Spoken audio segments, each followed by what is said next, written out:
का हो दर्द के दवाई दे दी, पैसा वैसा ना लेम। देखा तारा चप्पल मारे में दुइये चप्पल के मुंह चाकर हो जाई। नाती दर्द के दवाई दिहान एको बार काम हम भइल ना। हमला बिना मतलब के बात बोलत रहेला। अब ये उठा पटा के फेंक दम, झटाई के दुकान चलाते रह जीबो। का भरत जी गाँव को हकताते नहीं कैसे काम चली। घबरा मत, 2 घंटा अइला ना अइला लगलू छाव करे। ग्राहक कितना है कि परेशान हो जेबू।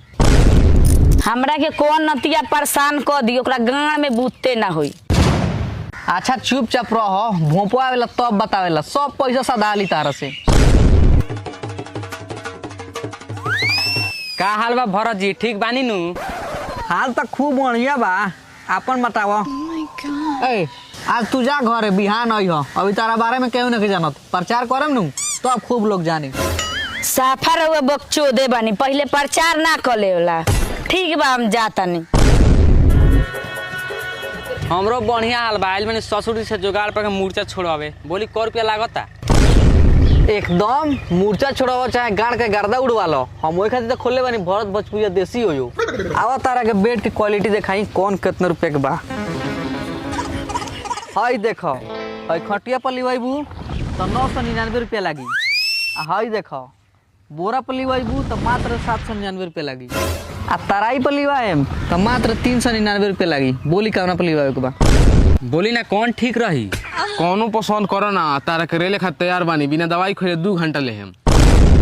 तारा से हमार लौंड होई, तू तो बूढ़वा हो गइल बड़ो। भाग बुर, तोरा का पता बा हमरा बारे में? पहले तो देह में थरथराहट लिया दिले, पूछ नहीं दे खड़ बिया। चुपी का रुआ भणुआ खानी बोले नी। ए भरत जी हमनी खटिया बा काम बानम सा, रुआ जाई बहरी। ठीक बा, काम हो खो, कंडम की जरूरत पड़ी तो बोलेम, दुकान बगले में बा, कम से कम मूल्य में दिवा देम।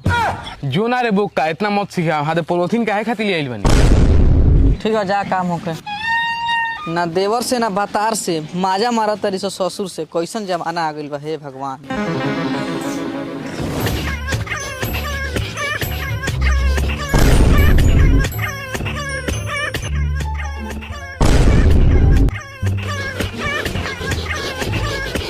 अजीब बहन चुदबा लेता रे, हेजा ले आवाज सुनाता।